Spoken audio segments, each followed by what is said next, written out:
Hey guys, so I'm actually going to be starting to grow some different things that I haven't actually grown before, and one of them is chilies.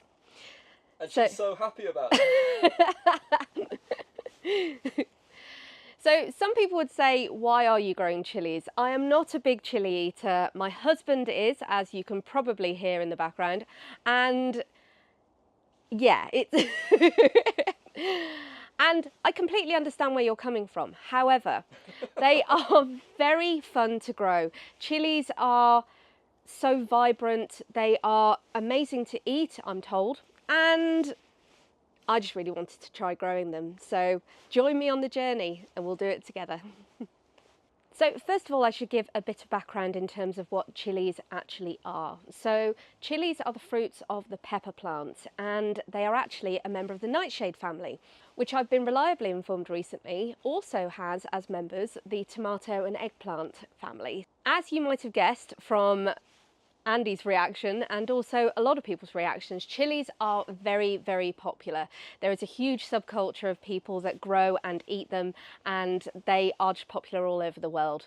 They do have the ability to really make dishes really vibrant and also make your gardens really vibrant, but they also have the ability to absolutely set your mouth on fire. And this is where chilies and I have an uneasy relationship, shall we say. But people really love them, and they really do set off a meal, and they really do make your garden look absolutely beautiful with all of the different fruits that you can get as part of growing chilies. So fun fact, the heat that you taste when you eat a chili is actually produced by a chemical within the chili. Now, we always struggle with how to say this, but I checked with Google. I'm fairly sure I've got it. Capsaicin? That's very good. Thank you. And the level of capsaicin within a chili plant, fruit I should say, is measured on the Scoville scale. So some of you might already have heard about the Scoville scale. It is a scale that objectively tells you how hot a chili fruit actually is. And this scale was invented by an American pharmacist called Wilburn Scoville. Even. A man by a completely different name. Was invented by Wilburn Scoville in the early 1900s, and I think a lot of people are thankful to him for making it so that you don't eat a chili plant that is just terribly hot. So yes, let's talk a little bit more about the Scoville scale. So each chili plant, there are about 4,000 of them in all, has a different Scoville rating depending on how hot the fruit is. So for example, a jalapeno that we all know and you love, I'm okay with it, is about 2,000 to 8,000 on the Scoville scale. So that sounds like a lot, but we're going to go a bit stratospheric. The next one that we talk about is the cayenne pepper. So that's a really lovely one for kind of Mexican dishes. Some people sprinkle it in their hot chocolate. It's about 30,000 to 50,000 Scovilles. So that is getting a little bit hotter. The next one we're talking about is the Scotch bonnet chili. Now that's one that a lot of people might have already heard of. It's really popular in Caribbean dishes. So I've heard that it's quite sweet. I say I've heard, I have had it before.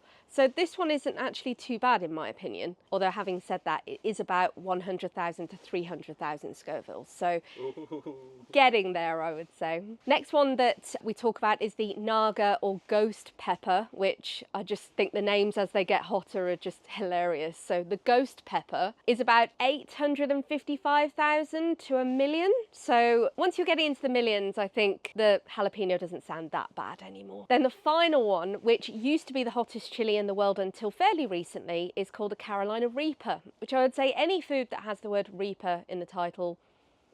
However, it's a lot of people's favourites and it is extremely hot. So this one sits at about 1.4 million to 2.2 million on the Scoville scale. And as I say, that's not even the hottest chili in the world anymore.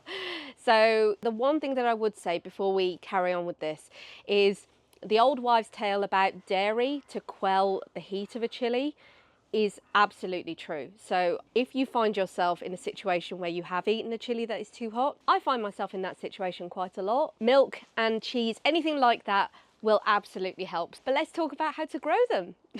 So when we talk about growing chilies, it is something that conversely does need to be started when it is actually quite cold, which feels quite strange because chili plants really do need their heat to grow, but you do need to get them started around January, February time. So the reason for that is that if you sow them too early, you actually run out of space. So what we mean by that is you're going to be keeping them either indoors or in a greenhouse or somewhere where they're going to be protected and given a bit of that heat. If you start them too early, potentially you will have a lot of space taken up with your chili plants. One thing I would also say is that you're going to be potting them on from smaller pots into bigger pots, and they're going to be gradually getting bigger and bigger.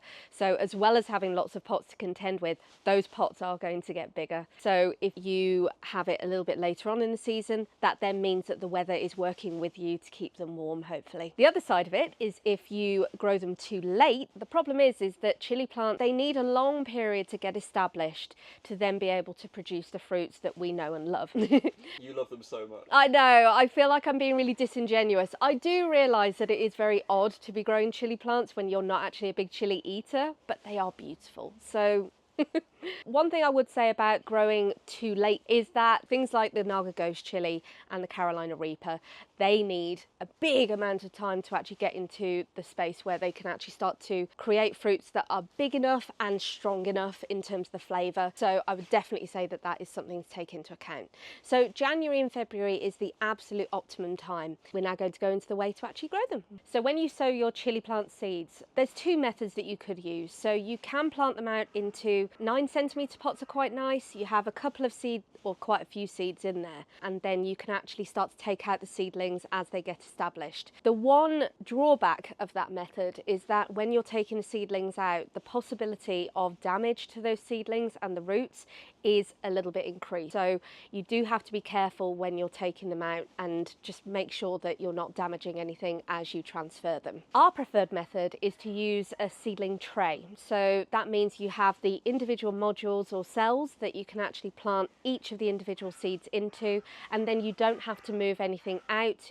They have their space to establish in their own little cell. Then once they're ready to transfer into a 9cm pot, you don't have to separate anything out, and it just limits the damage. So that's one that we would recommend. In terms of the compost that you're going to be using, you want to be using the seedling compost. The reason we use that is that it's a little bit finer, and that means that it's what we call in intimate contact with the soil. So that just increases the surface area that the seed actually has with the soil. So I'd definitely say that that is one to invest in. In terms of heat, again, that is something that is really important when growing chilies. In terms of the actual heat level that you want to be maintaining ideally for chilies, you're talking about 18 to, was it 25 degrees? 18 to 25 degrees sounds quite nice right now. Yeah, I was going to say that. I would like 18 to 25, never mind the chili seeds. So that's really quite warm for indoors, particularly during the winter. But chili plants really need that level of heat to germinate. Definitely say that heat is the big one for growing and germinating chili seeds. So another thing that you really want to have in place when you're growing chili seeds is light. So as we know, January to February is not the lightest of months in the UK. So one thing we would say is keeping the seeds on the lightest windowsill that you have that gets as much sunlight as possible is the best idea.